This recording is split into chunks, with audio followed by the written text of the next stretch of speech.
Биздин заманга чейинки 3-чү кылымдын башы.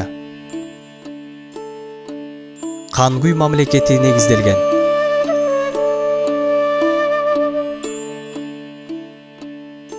Биздин заманга чейинки 2-чи кылым. Жети суулук сактар батышка, Орто Азиянын борборуна журт которгон.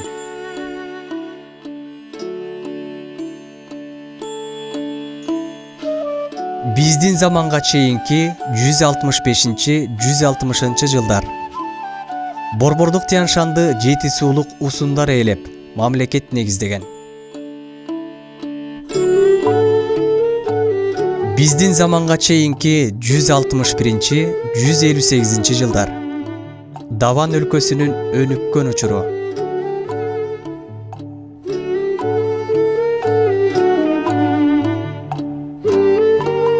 Биздин заманга чейинки 2-чи кылымдын ортосу. Кытай элчиси Чан Сян Ысык көлгө келген жана Даванга саякаттаган.